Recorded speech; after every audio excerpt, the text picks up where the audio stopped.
Le petit livre suivant traite de l'objectif du mois sacré du Ramadan. Cette discussion est basée sur le chapitre 2 Al-Baqarah, versets 183 à 185 du Saint-Coran. Ô vous qui croyez! Il vous a été prescrit le jeûne, comme il a été prescrit à ceux qui ont vécu avant vous, afin que vous deveniez pieux. Il s'agit d'un nombre limité de jours. Quiconque parmi vous est malade ou en voyage, doit jeûner un nombre égal de jours. Et quiconque en a les moyens, doit nourrir un pauvre. Et quiconque fait le bien de son plein gré, c'est mieux pour lui. Mais le jeûne est meilleur pour vous, si vous saviez. Le mois de Ramadan est celui où le Coran a été révélé, comme guide pour les gens, preuves évidentes de la bonne direction et de la discernement. Quiconque aperçoit le croissant du mois, doit le jeûner. Et quiconque est malade ou en voyage, doit jeûner un nombre égal de jours. Allah veut pour vous la facilité, et non la difficulté. Il veut que vous acheviez le délai, et que vous magnifiez Allah pour ce vers quoi il vous a guidé. Et peut-être serez-vous reconnaissant, hein? La mise en pratique des leçons discutées aidera à adopter des caractéristiques positives. L'adoption de caractéristiques positives conduit à la paix de l'esprit et du corps. Objectif du Ramadan. Chapitre 2 Al-Baqarah, versets 183-185. Ô vous qui croyez! Le jeûne vous a été prescrit comme il a été prescrit à ceux qui ont précédé vous, afin que vous deveniez justes. Jeûnez un nombre limité de jours. Quiconque parmi vous est malade ou en voyage pendant ces jours, doit alors se rattraper en autant de jours. Et pour ceux qui le peuvent, une rançon en remplacement consiste à nourrir un pauvre chaque jour. Et quiconque fait le bien, c'est-à-dire en excès, c'est mieux pour lui. Mais le jeûne est meilleur pour vous, si seulement vous saviez. Le mois de Ramadan est celui au cours duquel le Coran a été révélé, comme guide pour les gens, preuves évidentes de la bonne direction et de la discernement. Quiconque aperçoit le croissant du mois, qu'il le jeûne, et quiconque est malade ou en voyage, qu'il le jeûne autant de jours. Allah veut pour vous la facilité et non la difficulté, il veut que vous acheviez le mois, et que vous magnifiez Allah pour ce vers quoi il vous a guidé. Peut-être serez-vous reconnaissant, hein? Lorsqu'Allah, le Très-Haut, appelle les croyants dans le Saint-Coran, son appel est souvent lié à la concrétisation de leur déclaration verbale de foi. En effet, une déclaration verbale de foi sans acte n'a que très peu de valeur en islam. Les actes sont la preuve et l'évidence que l'on doit obtenir pour obtenir la récompense et la miséricorde dans les deux mondes. Chapitre 2 Al-Baqarah, verset 183. Ô vous qui croyez, le jeûne vous a été prescrit? Le jeûne est une bonne action très particulière, car elle est cachée aux yeux des autres et se déroule tout au long de la journée, contrairement à d'autres actions cachées. Une personne doit donc s'efforcer de garder son jeûne secret du mieux qu'elle peut, et éviter de gâcher sa récompense en l'informant des autres, à moins d'y être obligé. C'est sans doute la raison pour laquelle Allah, l'Exalté, déclare dans un hadith divin trouvé dans Sunan en Nasaï, numéro 2219, que le jeûne est spécialement pour lui, donc qu'il le récompensera directement. Cette récompense directe signifie qu'il est la récompense de la personne qui jeûne, ce qui signifie que la personne qui jeûne régulièrement se verra accorder l'opportunité d'observer Allah, l'Exalté, dans l'au-delà, ce qui est une récompense qui n'a pas d'égal ni de limite dans sa grandeur. Le jeûne met un frein à tous les aspects de la personne, et donc celui qui jeûne correctement évitera tous les types de péchés verbaux et physiques et les choses vaines. Le musulman doit donc s'efforcer d'appliquer un contrôle supplémentaire sur ses intentions, ses paroles et ses actions lorsqu'il jeûne. Car celui qui persiste dans les péchés, comme le mensonge pendant le jeûne, a été averti dans un hadith trouvé dans Jami at-Tirmidhi, numéro 707, de détruire son jeûne afin qu'il devienne insignifiant pour Allah, l'Exalté. En fait, un autre hadith trouvé dans Sunan ibn Majah, numéro 1690, avertit que certaines personnes n'obtiennent rien du jeûne à part la faim et la soif. L'un des objectifs du jeûne est que l'attitude prudente adoptée par l'homme pendant le jeûne soit conservée pendant les jours où il ne jeûne pas, afin qu'il évite les péchés et les choses vaines, et qu'il reste fidèle à l'obéissance sincère à Allah, l'Exalté. Cela implique d'utiliser les bénédictions qui lui ont été accordées d'une manière qui plaise à Allah, l'Exalté, comme le précise le Saint-Coran et les hadiths du Saint-Prophète Muhammad, sur lui la paix et le salut. Cela conduit à la droiture indiquée dans les principaux versets dont nous parlons. Chapitre 2 Al-Baqarah, verset 183. Ô vous qui croyez! Le jeûne vous a été prescrit comme il a été prescrit à ceux qui ont précédé vous, afin que vous deveniez justes. De plus, le jeûne réduit les désirs mauvais.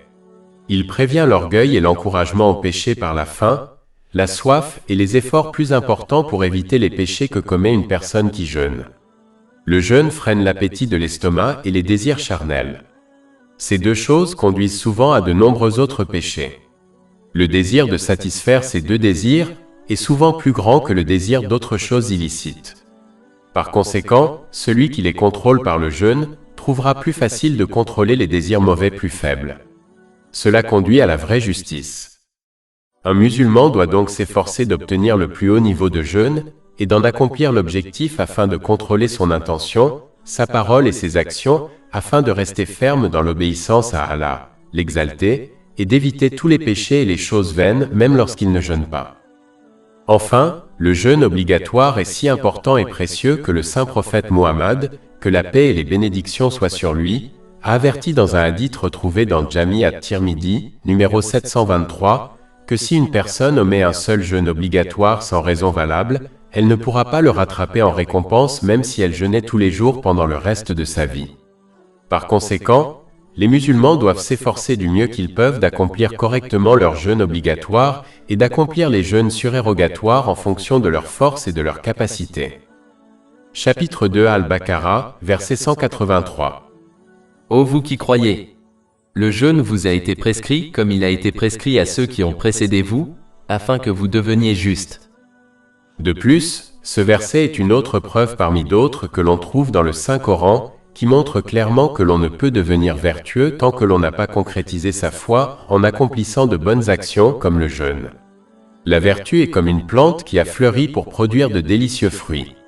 Tout comme une plante ne peut pas fleurir sans obtenir de la nourriture, comme la lumière du soleil, la foi d'une personne ne peut pas non plus s'épanouir de manière à obtenir la vertu sans se nourrir sous forme de bonnes actions.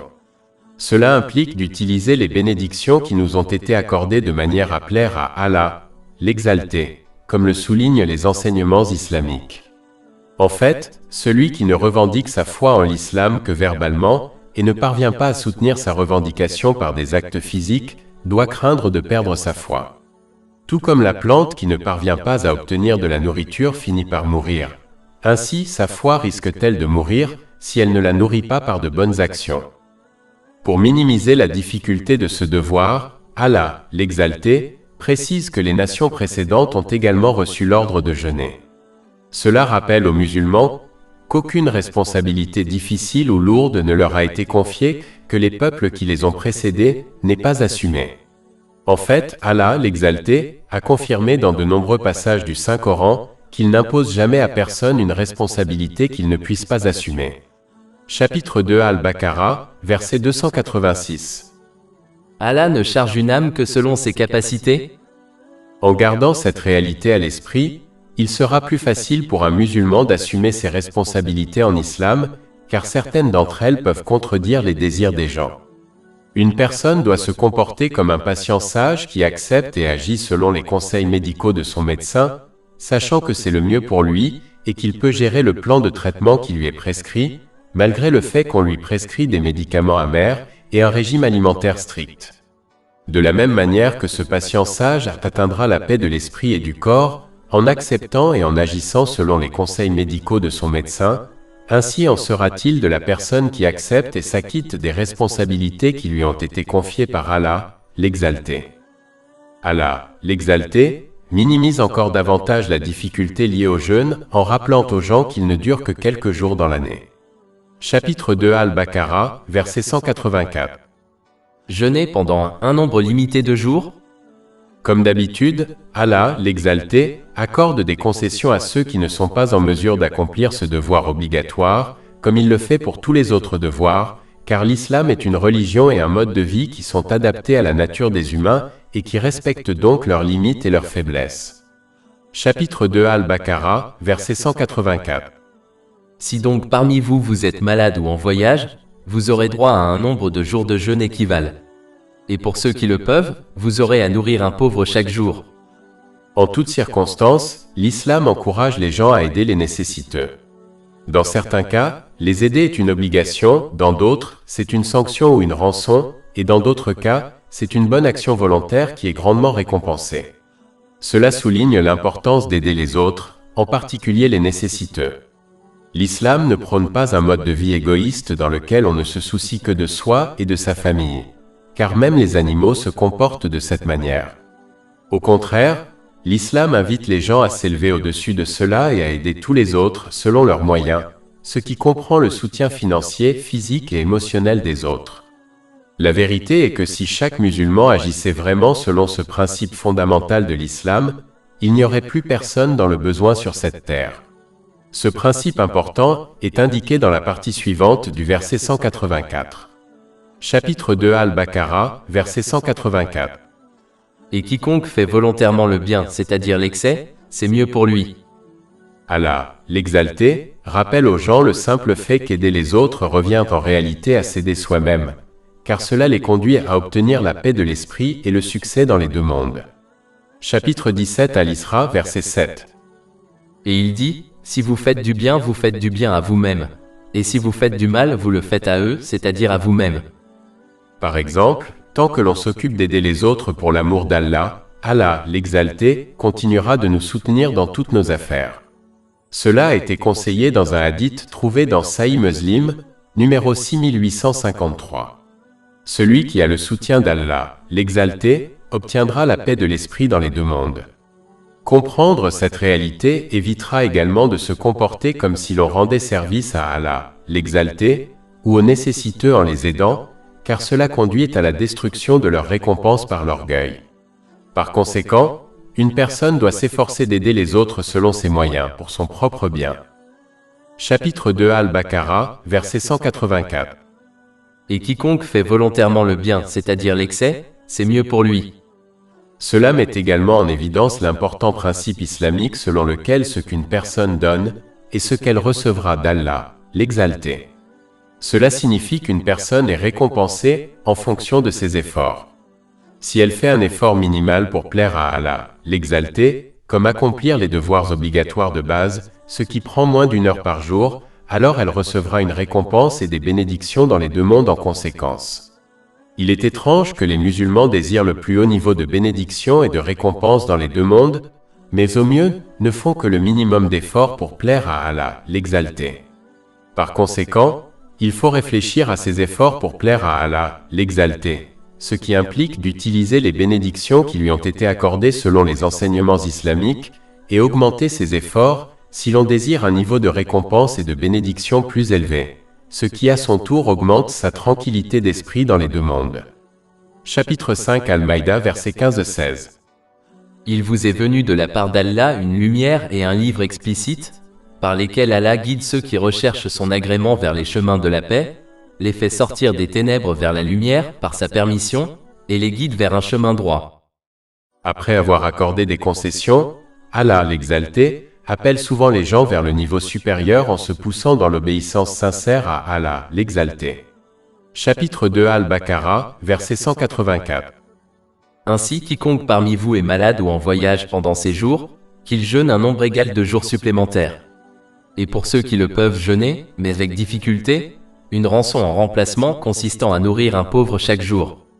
Et quiconque fait volontairement le bien, c'est-à-dire l'excès, c'est mieux pour lui. Mais le jeûne est meilleur pour vous, si seulement vous saviez. Il faut réfléchir aux innombrables cas où l'on a repoussé ses limites pour le gain mondain, comme dans le sport, et adopter la même attitude lorsqu'on obéit à Allah, l'exalté. Chacun connaît son potentiel et ses limites, et doit donc travailler en conséquence. Chapitre 17 Al-Isra, verset 84. Dit, chacun agit selon sa manière.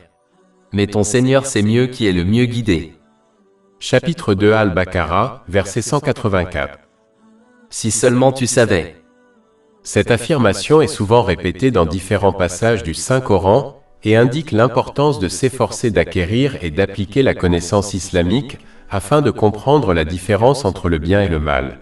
Cela invite donc les gens à s'élever au-dessus de l'imitation aveugle des autres et à agir plutôt sur la base des preuves et de la connaissance afin de comprendre la valeur des actes qu'ils accomplissent. Celui qui comprend la valeur des actes, bons et mauvais, est plus susceptible d'éviter les péchés et d'accomplir de bonnes actions. Par exemple, le saint prophète Mohammed, que la paix et les bénédictions soient sur lui, a conseillé dans un hadith trouvé dans Sunan Ibn Majah, numéro 796, que si les gens connaissaient la récompense pour assister aux prières obligatoires du matin et du soir dans une mosquée avec congrégation, ils y viendraient même s'ils devaient ramper tout le chemin. Celui qui connaît et croit en ce hadith avec certitude, s'efforcerait d'assister à ces prières obligatoires dans une mosquée, même si cela lui cause des difficultés. Allah, l'exalté, mentionne ensuite la nature particulière du mois de Ramadan, le mois du jeûne. Chapitre 2 Al-Baqarah, verset 185. Le mois de Ramadan est celui au cours duquel le Coran a été révélé.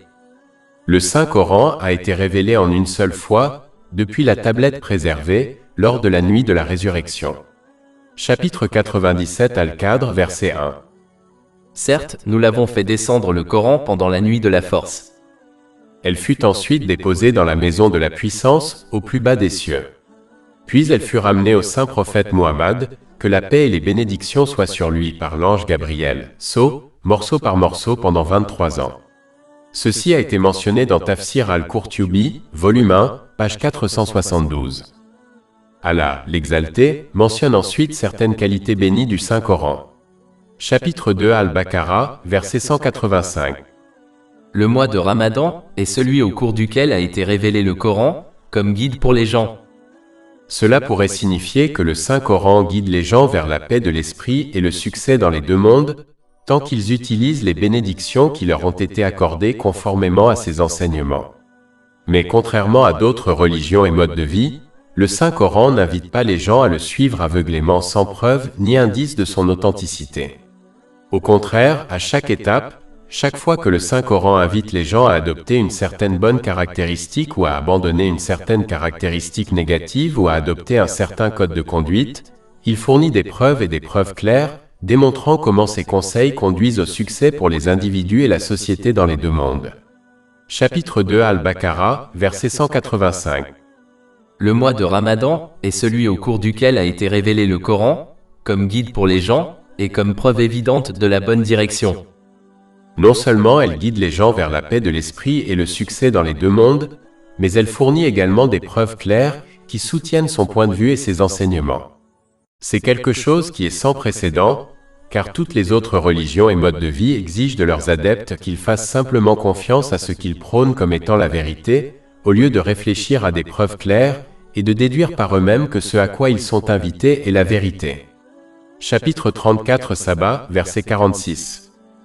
Dit, je ne vous conseille qu'une seule chose, que vous vous leviez pour Allah, en couple et individuellement, puis que vous réfléchissiez. Et le chapitre 12 Youssouf, verset 108. Dit, voici mon chemin. J'appelle à Allah avec discernement, moi et ceux qui me suivent. Les musulmans doivent donc s'efforcer de suivre les enseignements de l'islam, en se basant sur les preuves évidentes contenues dans le Saint-Coran et les hadiths du saint prophète Mohammed, sur lui la paix et le salut, afin d'obtenir la certitude de la foi, au lieu de les suivre aveuglément en se basant sur les commandements et les conseils d'autres personnes. La certitude de la foi leur permettra de rester fidèles aux enseignements de l'islam en toutes circonstances, que ce soit en période de facilité ou de difficulté, ce qui à son tour conduit à la paix de l'esprit et au succès dans les deux mondes. Chapitre 16 en Al, verset 97. Quiconque, homme ou femme, fait une bonne œuvre tout en étant croyant, nous lui ferons vivre une bonne vie, et nous lui donnerons certes sa récompense dans l'au-delà selon les meilleures de ses œuvres. En revanche, celui qui possède une foi faible, enracinée dans l'imitation aveugle des autres, est moins susceptible de rester ferme dans l'obéissance à Allah, l'exalté, qui implique d'utiliser les bénédictions qui lui ont été accordées de manière à lui plaire, comme le soulignent les enseignements islamiques, en toutes circonstances comme dans les moments difficiles. S'écarter de l'obéissance à Allah, l'exalté, ne conduit qu'aux ennuis, au stress et aux difficultés dans les deux mondes, même si l'on vit des moments de plaisir et de divertissement car on ne peut échapper au contrôle et au pouvoir d'Allah, l'exalté. Chapitre 9 At-Taba, verset 82. Qu'ils rient donc un peu et pleurent ensuite beaucoup, en récompense de ce qu'ils ont gagné. Chapitre 20a, versets 124 à 126. Et quiconque se détourne de mon rappel, certes, aura une vie pénible. et au jour de la résurrection, nous le rassemblerons aveugle. Il dira, « Seigneur, pourquoi m'as-tu ressuscité aveugle alors que je voyais ?» Allah dira, « Ainsi vous sont venus nos signes et vous les avez oubliés. C'est ainsi que vous serez aujourd'hui oubliés. » Chapitre 2 Al-Baqarah, verset 185. Le mois de Ramadan est celui au cours duquel a été révélé le Coran, comme guide pour les gens, et comme preuve évidente de la bonne direction et du discernement. Le Saint-Coran est un critère car il fait la différence entre le bien et le mal, entre les choses utiles et les choses inutiles, et permet d'obtenir la paix de l'esprit après une vie pleine de stress.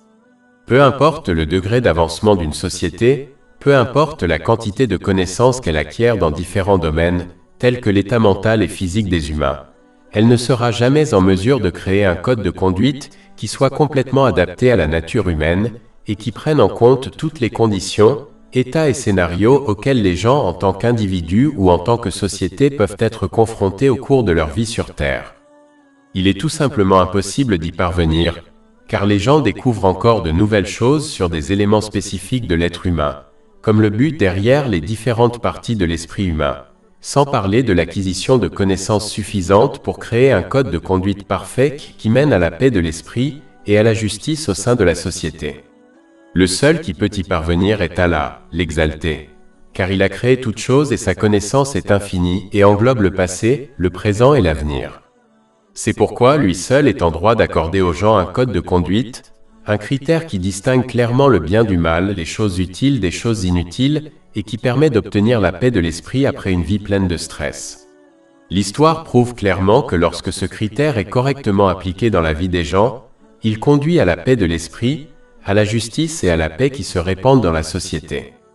Par conséquent, les gens doivent accepter le critère qui leur est accordé en sachant que c'est le meilleur pour eux, même si certains de ces aspects contredisent leurs désirs. Ils doivent se comporter comme un patient sage qui accepte et agit selon les conseils médicaux de son médecin, sachant que c'est le meilleur pour eux, malgré le fait qu'on leur prescrit des médicaments amers et un régime alimentaire strict. Chapitre 2 Al-Baqarah, verset 185.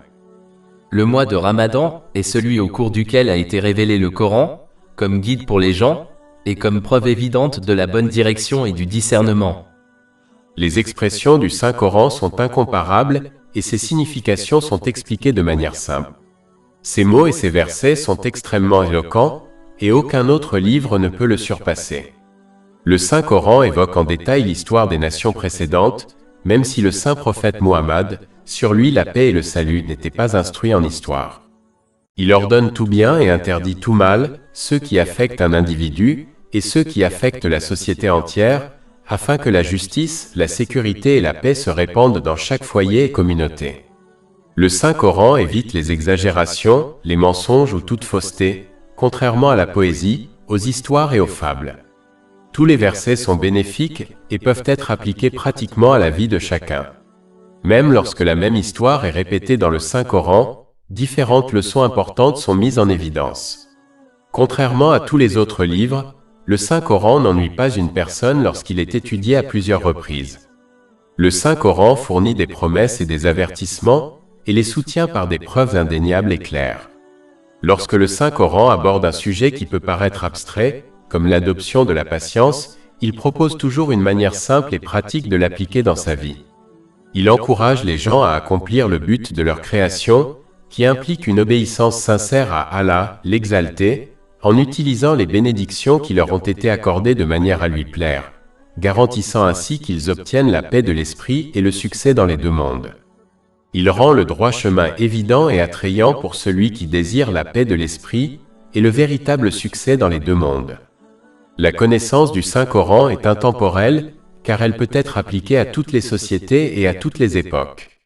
C'est un remède à toutes les difficultés émotionnelles, économiques et physiques lorsqu'il est compris et appliqué correctement.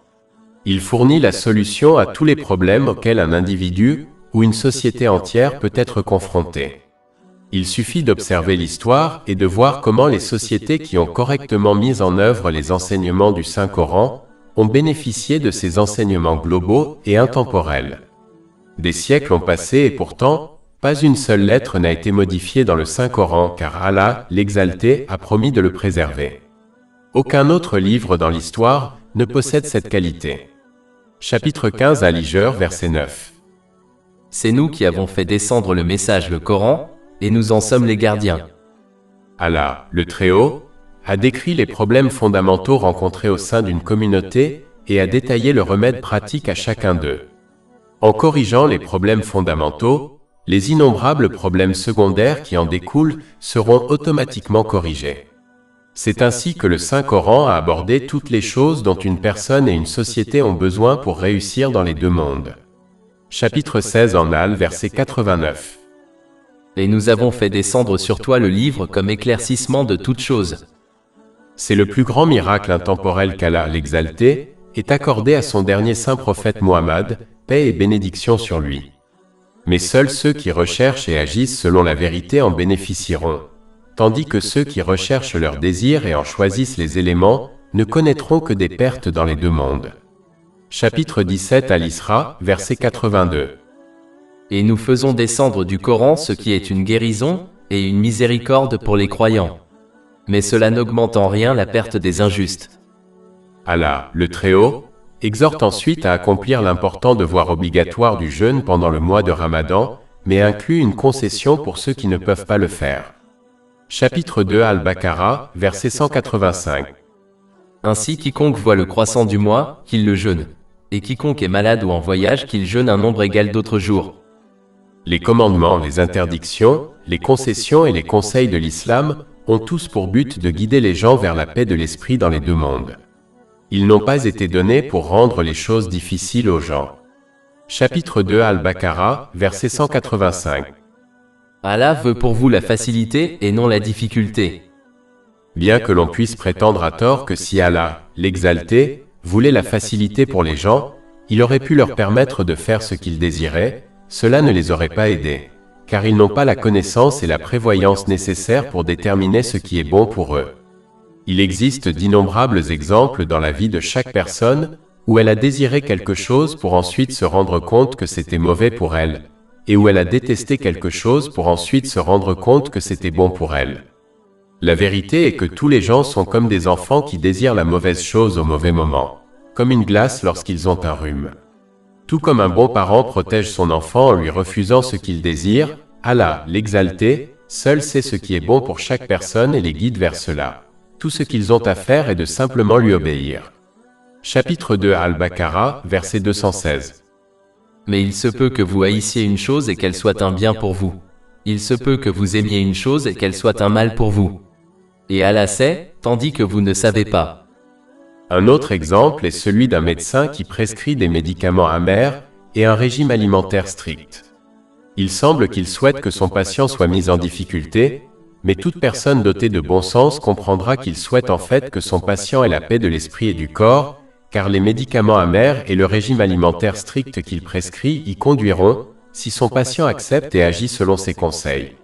Il suffit d'observer les riches et les célèbres qui mènent une vie selon leurs désirs, ce qui les amène à mal utiliser les bénédictions qui leur ont été accordées, et à voir comment cela ne mène qu'à des problèmes de santé mentale, tels que le stress, la dépression et les tendances suicidaires, pour comprendre que la paix de l'esprit ne réside pas dans le fait de vivre une vie basée sur ses désirs. Comme Allah, l'Exalté, seul connaît l'esprit et le corps humain, et comme sa connaissance englobe toutes choses, y compris le passé, le présent et l'avenir, il sait seul ce qui est le mieux pour chaque personne. Chapitre 42 Ash-Shura, verset 27. Si Allah avait donné à ses serviteurs une subsistance excessive, ils auraient commis la tyrannie sur toute la terre. Mais il fait descendre ce qu'il veut. Certes, il est parmi ses serviteurs, parfaitement connaisseur et clairvoyant. De plus, comme Allah, l'Exalté, est le seul à contrôler l'univers et en particulier les cœurs spirituels des gens, la demeure de la paix de l'esprit, il décide seul qui obtient la paix de l'esprit et qui n'y parvient pas. Par conséquent, celui qui désobéit à Allah, l'Exalté, en faisant un mauvais usage des bienfaits qui lui ont été accordés, n'obtiendra que misère, ennui et stress dans les deux mondes. En outre, les seules choses interdites par Allah, l'Exalté, sont celles dont le mal qu'elles causent dépasse le bienfait qu'on peut en tirer. Dans chaque cas, il existe de nombreuses raisons scientifiques et logiques derrière les interdictions d'Allah, l'Exalté, comme l'interdiction de l'alcool. Par conséquent, ses commandements, ses interdictions, ses concessions et ses conseils sont ce qui est le mieux pour chaque personne, car cela seul conduit à la paix de l'esprit et du corps dans les deux mondes, même si cela n'est pas évident pour les gens en raison de leur ignorance et de leur myopie. Chapitre 7 Al-Araf, verset 157. Ceux qui suivent le messager, le prophète illettré, qu'ils trouvent écrit, c'est-à-dire décrit dans ce qu'ils ont de la Torah et de l'Évangile, qui leur ordonne le convenable, leur interdit le blâmable, leur rend licite le bien, leur interdit le mal et les libère de leur fardeau et des entraves qui pesaient sur eux. Chapitre 2 Al-Baqarah, verset 185. Quiconque aperçoit le croissant du mois, qu'il le jeûne, et quiconque est malade ou en voyage, qu'il jeûne un nombre égal de jours. Allah veut pour vous la facilité et non la difficulté, et il veut que vous acheviez le délai. Dans ce cas particulier, Allah, l'Exalté, veut apporter la facilité par le jeûne, car le jeûne est l'entraînement spirituel et physique dont les musulmans ont besoin pour adopter la piété, ce qui garantit qu'ils utilisent les bénédictions qui leur ont été accordées d'une manière qui plaise à Allah, l'Exalté, comme indiqué dans le Saint-Coran et les traditions du saint prophète Muhammad, paix et bénédiction d'Allah sur lui. Cela conduit à son tour à la paix de l'esprit et au succès dans les deux mondes. Chapitre 2 Al-Baqarah, verset 183. Ô vous qui croyez! Le jeûne vous a été prescrit comme il a été prescrit à ceux qui ont précédé vous, afin que vous deveniez justes. Comme nous l'avons vu plus haut, le jeûne permet à l'individu de mieux contrôler ses intentions, ses paroles et ses actes, afin de devenir plus solidement ancré dans l'obéissance à Allah, le Très-Haut.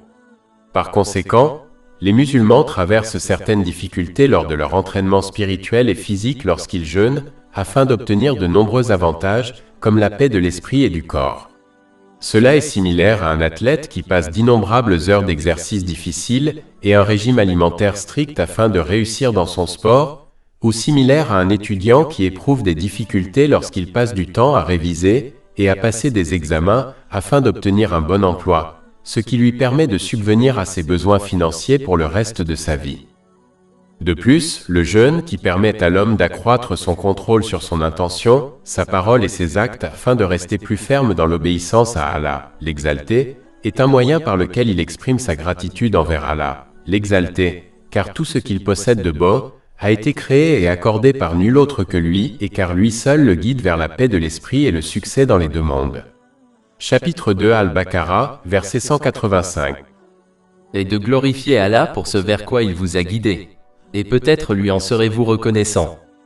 Le jeûne aide à montrer sa gratitude par son intention, en s'assurant que l'on agit uniquement pour plaire à Allah, l'Exalté. Un signe positif de cette attitude est qu'ils n'attendent ni n'espèrent aucune compensation ou gratitude de la part des gens. Il est important de noter que celui qui agit pour le bien des gens ne sera pas récompensé par Allah, l'Exalté. Cela a été averti dans un hadith trouvé dans Jami at-Tirmidhi, numéro 3154. Le jeûne aide à montrer sa gratitude par ses paroles, car il les encourage soit à dire ce qui est bien, soit à se taire. Et le jeûne aide à montrer sa gratitude par ses actions, car il les encourage à utiliser les bénédictions qui leur ont été accordées, comme leur temps et leur richesse, d'une manière qui plaise à Allah, l'Exalté, comme indiqué dans le Saint-Coran et les traditions du saint prophète Muhammad, paix et bénédiction d'Allah sur lui. Englober tous les aspects de la gratitude conduit à une augmentation des bénédictions, du pardon, de la miséricorde et de la paix de l'esprit dans les deux mondes. Chapitre 14 Ibrahim, verset 7. Si tu es reconnaissant, je t'augmenterai sûrement en faveur. Et chapitre 16 en Al, verset 97. Quiconque, homme ou femme, fait une bonne œuvre tout en étant croyant, nous lui ferons vivre une bonne vie, et nous lui donnerons certes sa récompense, dans l'au-delà, selon les meilleures de ses œuvres. Mais celui qui ne fait pas preuve de gratitude et qui, au contraire, fait un mauvais usage des bénédictions qui lui ont été accordées, constatera que les bénédictions mêmes qu'il possède, telles que la renommée et la richesse, deviendront pour lui une source de stress, de misère et de problèmes dans les deux mondes, même s'il vit des moments de plaisir et de divertissement, car Allah, l'Exalté, seul contrôle son cœur spirituel, la demeure de la paix de l'esprit. Chapitre 9 At-Taba, verset 82. Qu'il rit donc un peu et pleure ensuite beaucoup, en récompense de ce qu'ils ont gagné. Chapitre 20a, versets 124 à 126. Et quiconque se détourne de mon rappel, certes, aura une vie pénible. Et au jour de la résurrection, nous le rassemblerons aveugle. Il dira, Seigneur, pourquoi m'as-tu ressuscité aveugle, alors que je voyais? Allah dira, ainsi vous sont venus nos signes et vous les avez oubliés. C'est ainsi que vous serez aujourd'hui oubliés. Plus de 500 livres électroniques, livres audio, infographies, podcasts et blogs gratuits disponibles sur notre site web www.checpod.com.